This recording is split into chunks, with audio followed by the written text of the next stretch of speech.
함께 2월의 말씀 히브리서 11장 1절로 2절 말씀을 암송하시면서 주님 앞에 예배자로 나아가시겠습니다. 믿음은 바란 것들의 실상이요 보이지 않는 것들의 증거니 선진들이 이로써 증거를 얻었느니라. 아멘. 찬송가 400장 험한 시험 물속에서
하나님께서 오늘 우리에게 주신 말씀은 사도행전 27장 1절로 20절까지의 말씀입니다. 하나님의 말씀을 받들어 읽겠습니다. 우리가 배를 타고 이달리아에 가기로 작정되매 바울과 다른 죄수 몇 사람을 아구스토대의 백부장 율리오라는 사람에게 맡기니 아시아의 변 각처로 가려고 하는 아드라무떼노 배에 우리가 올라 항해할세. 마게도냐의 데살로니가 사람 아리스다고도 함께하니라. 이튿날 시돈에 드니 율리오가 바울을 친절히 대하여 친구들에게 가서 대접받기를 허락하더니 또 거기서 우리가 떠나가고자 맞바람을 피하여 구브로 해안을 의지하여 항해하여 길리기아와 밤빌리아 바다를 건너 루기아의 무라시에 이르러 거기서 백부장이 이달리아로 가려하는 알렉산드리아 배를 만나 우리를 오르게 하니 배가 더디가 여러 날 만에 간신히 니도 맞은편에 이르러 풍세가 다 허락하지 아니하므로 살모네 앞을 지나 그레데 해안을 바람막이로 항해하여 간신히 그 연안을 지나 미항이라는 곳에 이르니 라세아시에서 가깝더라. 여러 날이 걸려 금식하는 절기가 이미 지났으므로 항해하기가 위태한지라. 바울이 그들을 권하여 말하되 여러분이여 내가 보니 이번 항해가 화물과 배만 아니라 우리 생명에도 타격과 많은 손해를 끼치려 하되 백부장의 선장과 선주의 말을 바울의 말보다 더 믿더라. 그 항구와 겨울을 지내기에 불편하므로 거기서 떠나 아무쪼록 베닉스에 가서 겨울을 지내자 하는 자가 더 많으니 베닉스는 그레데 항구라. 한쪽은 서남을 한쪽은 서북을 향하였더라. 남풍이 순하게 불매 그들이 뜻을 이룬 줄 알고 다트를 감아 그레데 해변에 끼고 항해하더니 얼마 안 되어 섬 가운데로부터 유라굴로라는 광풍이 크게 일어나니 배가 밀려 바람을 맞추어 갈 수 없어 가는 대로 두고 쫓겨가다가 가우다라는 작은 섬 아래로 지나 간신히 거루를 잡아 끌어올리고 줄을 가지고 선체를 눌러 감고 스르디스에 걸릴까 두려워하여 연장을 내리고 그냥 쫓아가더니 우리가 풍랑으로 심히 애쓰다가 이튿날 사공들이 짐을 바다에 풀어버리고 사흘째 되는 날에 배의 기구를 그들의 손으로 내버리니라. 여러 날 동안 해도 별로 보이지 아니하고 큰 풍랑이 그대로 있음에 구원의 여망이 다 없어졌더라. 아멘. 어느 시대나 한 나라의 중심이 되는 도시가 있습니다. 과거로부터 오늘에까지 이어져 오는 아주 중요한 도시들도 있습니다. 그 중에 하나가 로마입니다. 로마 제국의 수도였을 뿐만 아니라 현재 이태리에서도 가장 중요한 도시가 로마입니다.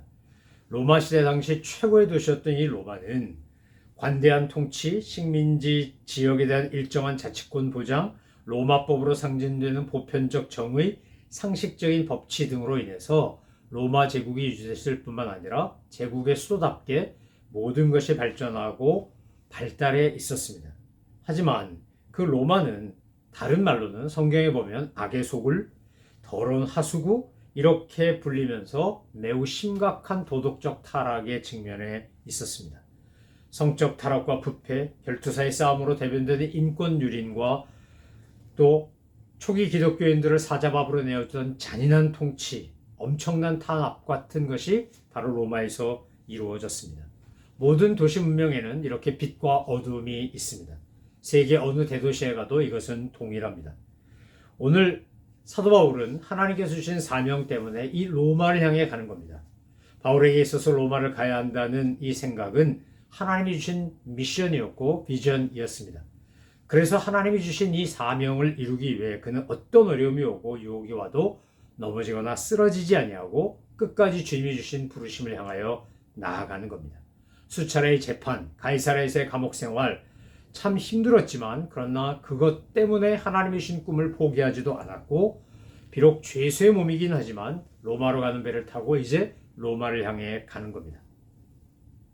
사도행전 27장 1절로 28장 10절까지를 읽어보면 가이사랴를 떠난 바울 일행이 로마로 가기까지 어떤 심한 풍랑과 파선과 어려움을 겪었는가를 잘 묘사하고 있습니다. 이렇게 사도행전을 기록한 누가가 사도행전 27장과 28장에서 이 힘들고 어려웠던 과정을 기록하는 것에는 분명한 목적과 이유가 있습니다. 성경을 읽는 사람들에게, 이 사도행전을 읽는 사람들에게 어떤 어려움과 두려움이 있어도 고난과 핍박이 있고 어려움이 고통이 따라도 하나님이 주신 사명을 이루기 위하여 믿음의 길을 걸어가는 멋진 하나님의 사람들을 보여줌으로써 오늘 우리에게 도전하고 있는 겁니다. 당신도 하나님이 주신 사명이 무엇인지를 분명히 알고 그 사명을 향하여 온 정성과 힘을 다 쏟아부어 믿음의 길을 걸어가고 있습니까? 이렇게 묻는 겁니다. 상황이 바뀌고 고난이 오고 힘들어도 하나님이 주신 꿈, 하나님이 주신 비전, 하나님 맡기신 사명에 흔들리지 않고 그 길을 가고 있느냐고 묻는 겁니다. 우리의 삶의 목적이 무엇이냐라고 할 때 우리는 자기 사명 선언문이라고 하는 것을 써보면 내 사명이 뭔지를 알고 사는지 모르고 사는지를 알 수 있습니다. 저와 여러분이 한번 자기 사명 선언문을 써보십시오. 그러면 내 사명은 이거다.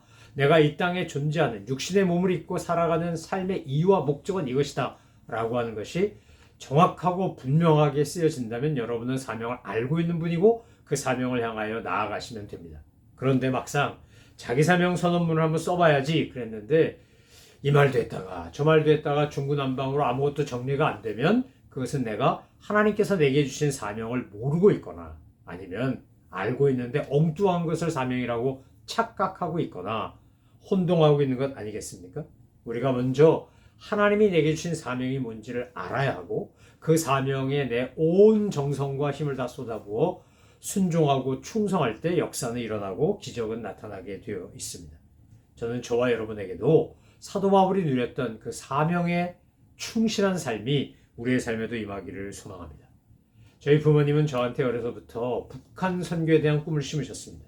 부모님을 통하여 하나님이 주신 꿈이라고 믿습니다. 그래서 캐나다에 있을 때, 한국에 있을 때 북한에 대한 선교적 측면에서 구제도 하고 봉사도 하고 지원도 했습니다. 미국에 와서 그것을 하지 못하고 있으니까 속이 너무 답답하고 안타깝고 속상합니다. 왜냐하면 제가 해야 될 사명 중에 하나라고 믿는데 그것을 하지 못하면 사명을 받은 사람은 견디기가 힘든 겁니다. 하나님께 소원을 두고 하나님을 신뢰하는 이에게 주님은 약속을 주시고 반드시 약속을 이루십니다. 오늘 사도 바울을 보면 사도 바울은 지금 로마를 향해 가야 한다라고 하는 분명한 사명이 있었고 로마에 가서 복음을 전해야 된다라고 하는 자기의 역할이 뭔지를 알았는데 하나님께서 로마로 보내시는데 방법이 참 독특합니다. 왜냐하면 복음 전도자로 가는 게 아니고 선교 1차, 2차, 3차 선교행 다니는 것처럼 자유롭게 선교행을 간 게 아니라 죄수의 몸이 되어서 이제 로마로 가는 겁니다. 이태리로 가는 겁니다. 방법은 우리가 생각하는 것과 다를 수 있습니다. 하지만 다른 측면에서 보면 지금 사도 바울은 수많은 유대인들이 죽이려고 하기 때문에 세계 최강의 그 당시 최고의 군대였던 로마 군인들의 호위 아래 돈 한 푼 안 내고 무상으로 이태리로 가고 있는 겁니다. 로마로 가고 있는 겁니다.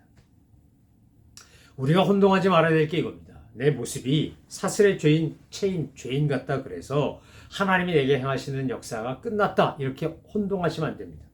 죄인의 모습 뒤편에 뭐가 있는 겁니까? 하나님의 배려와 하나님의 배려로 인한 혜택이 있는 겁니다.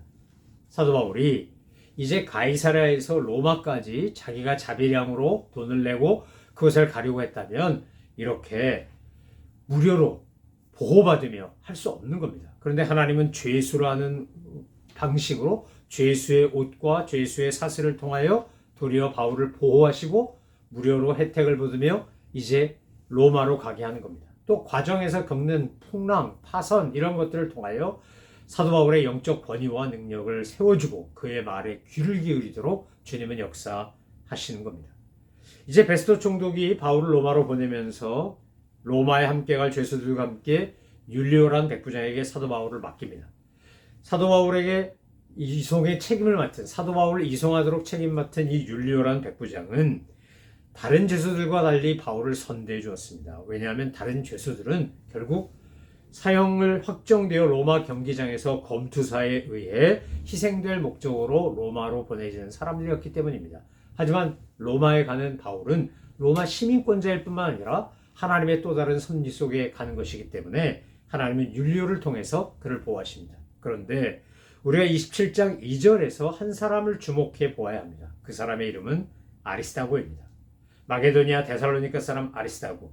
아리스다고는 누굽니까? 사도행전 19장 29절에 보면 에베소에서 대소동이 일어났을 때 바울을 피신하게 하고 대신 붙잡힌 사람이 아리스다고였습니다. 골로새서 4장이나 빌레몬서 1장에 보면 그는 가이사랴에서도 로마 군대에 의하여 압송당하고 감옥에서도 늘 바울과 함께 고생하며 동행하던 사람이었습니다. 여러분, 하나님은 우리에게 사명만 주시지 않고 동지도 주십니다. 여러분, 모세가 이스라엘 백성들을 이끌고 광야를 거쳐 가나안 땅을 향해 가는 동안 그 옆에는 아론과 훌도 있었고 여호수아와 갈렙도 있었습니다. 바울에게는 아리스다고 누가 마가 많은 동역자들을 주셨습니다. 여러분, 다윗도 하나님이 뜻한 바에서 기름 부음을 받고 왕이 돼서 도망자 신세가 되고 피신을 했지만 그에게는 사울의 아들이었던 요나단 왕자부터 후세라든지 또 아비가일이라든지 나단 선지자라든지 훌륭한 하나님의 사람들을 그에게 붙여주지 않았습니까? 여러분, 오늘 우리가 하나님 앞에 기도해야 될 게 있습니다. 간절히 구하셔야 될 게 있습니다. 내게 주신 사명을 완수하기 위하여, 내게 맡겨주신 주님의 놀라운 비전을 성취하기 위하여 주님 저에게도 아리스다고 같은, 아론과 훌 같은, 여호수아와 갈렙 같은, 요나단과 나단 같은 하나님의 사람들을, 동역자들을, 동지를 붙여달라고 우리가 기도해야 합니다. 이것은 잘못된 기도가 아니고 너무나 필요한 기도고 늘 해야 되는 기도입니다. 이제 평소에 알고 지내던 믿음의 친구들로부터 시돈 땅에서 대접을 받습니다. 여러분, 시돈 땅에서 대접을 받았다.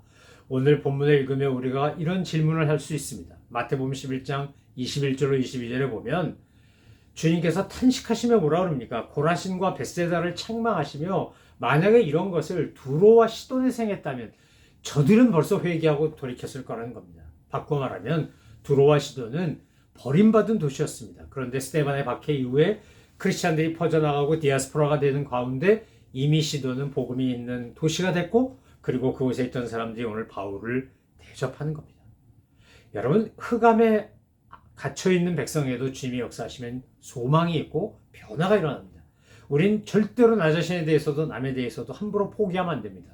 하나님께서 행하시면 두로와 시돈이 고라신과 벳세다보다 훨씬 낫다는 겁니다. 오늘 하나님께서 우리에게도 동일하게 역사하십니다. 우리에게도 아리스다고를 붙여주시고 우리에게도 시돈에서 위로받게 하시고 하나님께서 섬세한 손길로 우리의 삶을 주관하시며 인도하시고 동행하신다는 사실을 믿고 하나님이 변해 주시는 아리스다고로 인해 하나님으로 해주신 다윗과 요나단 같은 사람을 통해 아론과 훌을 통해 감사하고 기뻐하신 저와 여러분 되시기를 소망합니다. 이제 4절로 8절에 보면 구브로섬 키프로섬에서 북쪽으로 항해해서 길리기아 반빌리아 앞바다를 지나 무라에 도착합니다. 로마로 가는 큰 배인 이제 이 알렉산드리아호를 갈아탑니다. 이 알렉산드리아호를 갈아타고 그리고는 그레데셈에 있는 미항에 정박하게 되었는데 겨울 보내기가 더 좋은 데가 어디냐? 그래가지고 베닉스라는 항구가 더 겨울 보내기 좋다. 그래가지고 64km 정도 한 40마일 정도를 더 가기로 결정하고 갑니다. 그때 바울이 경고합니다.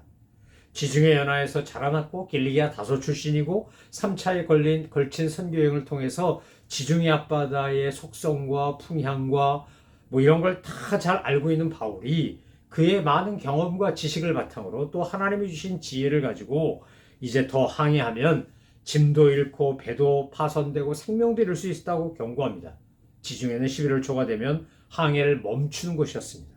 근데 백부장은 바울의 말보다 선주나 선장의 말을 더 믿습니다. 그리고 항해를 계속합니다.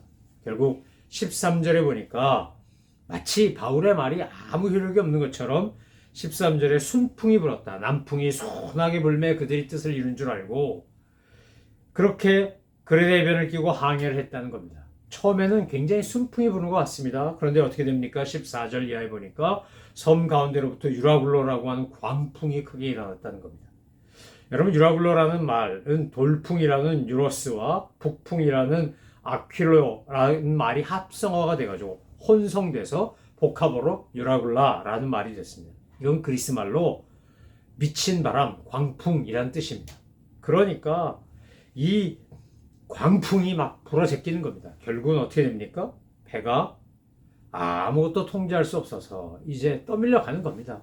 여러분 우리 인생에도 유라굴라 광풍이 붑니다. 알렉산드리아 탔으니까 안전하겠지, 큰 배 탔으니까 또 안전하니까 남풍 부니까 여러분 정말 믿음으로 자기를 바라보고 세상을 바라본다는 것은 눈앞에 보이는 것만을 가지고 판단하거나 결정하는 게 아닙니다. 그 너머에 계신 하나님의 손길과 역사와 섭리를 바라보는 것입니다. 우리가 어떤 결정을 내릴 때 정말 저와 여러분이 가장 신중하게 고려하고 귀담아 듣고 그것을 따라 행하려고 하는 건 누구의 말입니까? 어떤 분야의 전문가의 말입니까? 친구입니까? 부모님입니까? 나를 잘 아는 사람들입니까? 여러분 우리가 정말 귀담아 듣고 신중하게 고려하고 순종해야 될 것은 하나님의 말씀입니다. 영적인 멘토들입니다.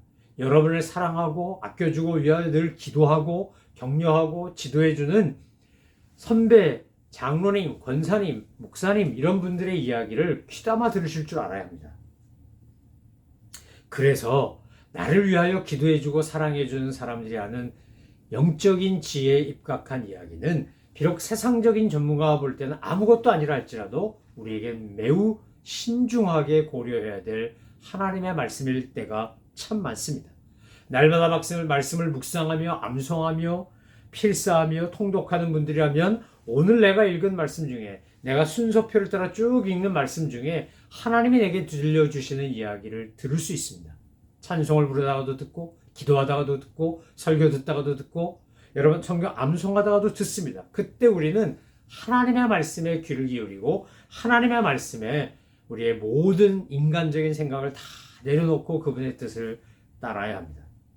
위기 상황에서 선택해야 될 상황에서 바른 선택을 하지 않으면 낭패를 보게 되어 있습니다. 오늘 본문에 보니까 13절 이하의 말씀에 보니까 하나님의 사람이었던 바울의 말을 무시한 바람에 어떻게 됐습니까? 처음엔 남풍이 부니까 잘 가는 줄 착각했는데 결국 유라굴로 광풍 때문에 그들은 결국 고초를 당합니다. 고난을 맛봅니다. 여러분 순풍에 속지 마시기 바랍니다. 사기꾼들이 그런데지요. 처음엔 굉장히 사기를 잘 치기 위해서 아주 잘해주고 약속도 잘 지키고 뭐 이러다가 정말 단물 다 빼먹을 때가 되면 언제 그랬는지 돌변해가지고 뒤통수 치고 도망간다는 이야기 여러분 들어보셨을 겁니다.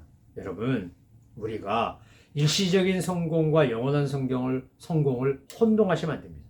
일시적인 현상과 지속적인 현상을 헷갈려 하시면 안 됩니다. 우리에게 일시적으로 다가오는 복과 하나님이 주신 영원한 복을 구별할 줄 아셔야 합니다. 내 일생, 내 인생, 내 삶, 내 자녀 아무것도 내 마음대로 할 수 없다는 거 우리 너무나 잘 알지 않습니까? 하나님이 도와주셔야, 하나님이 인도하셔야, 그래야 우리의 삶이 주님 안에서 평안하고 형통합니다. 내가 내 인생 내 마음대로 끌고 가려고 하고 내 뜻대로 하려고 그러고 사람의 생각과 지혜로 하려고 하면 우리는 결국 실패를 경험하고 맙니다. 그런데 하나님의 뜻대로, 하나님의 인도하심대로, 하나님의 역사하심대로 우리가 순종하려고 하면 그때는 모든 것이 합력하여 선을 이룹니다.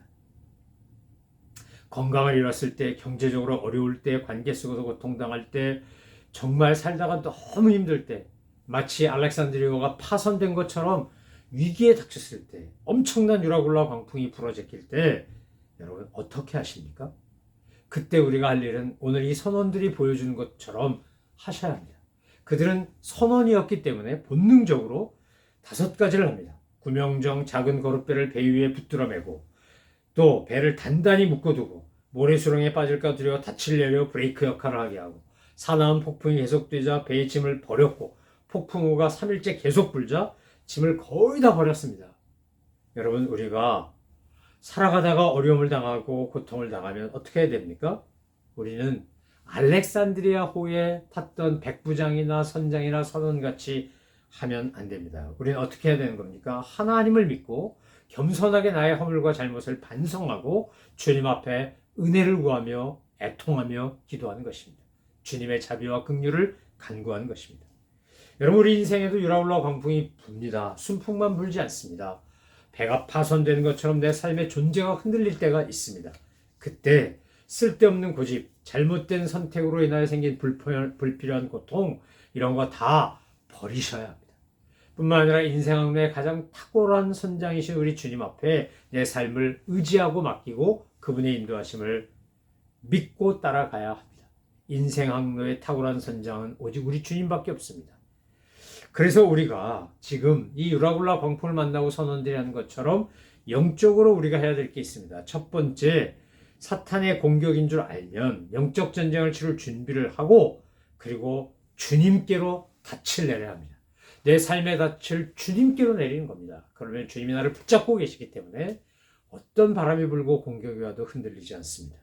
두 번째, 이 광풍 속에서 흔들리는 나의 모습을 발견했다면 우리는 세상 욕심, 쾌락, 잘못된 가치관, 잘못된 습관, 하나님 앞에서 가증한 것, 거짓된 것 다 버리셔야 합니다. 이거 버리셔야 합니다. 버리지 않으면 내가 변화가 일어나지 않습니다. 버리지 않으면 죽습니다. 버리지 않으면 결국 물고기 밥이 되고 맙니다. 다 망합니다. 그러니까 우리가 하나님 앞에서 버릴 걸 버리셔야 합니다. 우리가 못 버리고 쥐고 있으면 어떡할까요? 하나님 우리 사랑한다면 반드시 광풍을 일으켜서 버리게끔 할 겁니다. 알량한 자존심, 못난 열등감, 또 보잘것없는 우월감 다 버리셔야 합니다. 상한 감정, 쓴뿌리 다 버리세요. 천부의 의지 없어 손들고 옵니다. 주나를 박대하시면 나 어디 가릴까? 우리 그렇게 찬송하지 않습니까? 오직 주님만 의지하고 나아가는 겁니다. 그러면 하나님께서 우리에게 놀라운 소망을 주기 시작합니다. 두려워 말라, 염려하지 말라, 내가 너와 함께함이라, 내가 너를 지키리라, 내가 너를 보호하리라, 내가 너를 인도하리라 말씀하시며 우리에게 위로와 용기를 주시는 겁니다. 사랑하는 성도 여러분, 이제 여러 날 동안에도 별도 보이지 않고 큰 광풍이 그대로 있음에 구원의 여망마저, 소망마저 다 사라졌다. 본문은 그렇게 말합니다. 그런데 믿음으로 바라보는 사람은 그 절망 가운데 소망을 봅니다. 이 말도 안 되고 힘들고 어려운 상황 가운데 임재하시는 하나님을 봅니다. 사랑하는 성도 여러분, 인간이 못하는 것을 하나님이 하시는 겁니다. 인간의 능력 밖에 있는 것이 하나님의 능력인 겁니다. 인간의 생각과 경험과 지식을 뛰어넘는 것이 하나님의 섭리입니다. 오늘 주님은 우리에게 이런 유라굴라 광풍 같은 것을 만나기를 기뻐하시지 않지만 우리가 고집 피우고 내 생각을 하면 하나님 사랑하는 사람에게 반드시 유라굴라 광풍을 불게 하셔서 다시 주님께 닻을 내리고 쓸데없는 거 버리고 하나님만 바라보고 나아가게 만듭니다. 저와 여러분이 그런 믿음의 사람으로 날마다 주님과 동행하며 주님만 바라보고 나아가는, 주님과만 동행하는 우리 모두가 되시기를 소망하며 축원합니다. 기도하겠습니다. 하나님 아버지, 정말로 꽃다발 속에 묻히거든 꽃씨를 귀히 여겨 하는 것처럼 영혼을 사모하고 말씀을 귀히 여기고 살아가는 저희들 다 되게 하여 주옵소서. 말씀에 입각하여 우리의 인생 항로의 주인 되시고 선장 되시는 주님께 내 삶을 맡기며 주님과 동행하는 저희들 다 되게 하여 주옵소서. 감사드리며 예수 그리스도의 이름으로 기도 올리옵나이다. 아멘. 하늘에 계신 우리 아버지, 아버지의 이름을 거룩하게 하시며 아버지의 나라가 오게 하시며 아버지의 뜻이 하늘에서와 같이 땅에서도 이루어지게 하소서. 오늘 우리에게 일용할 양식을 주시고 우리가 우리에게 잘못한 사람을 용서해 준 것 같이 우리 죄를 용서하여 주시고 우리를 시험에 빠지지 않게 하시고 악에서 구하소서. 나라와 권능과 영광이 영원히 아버지의 것입니다. 아멘.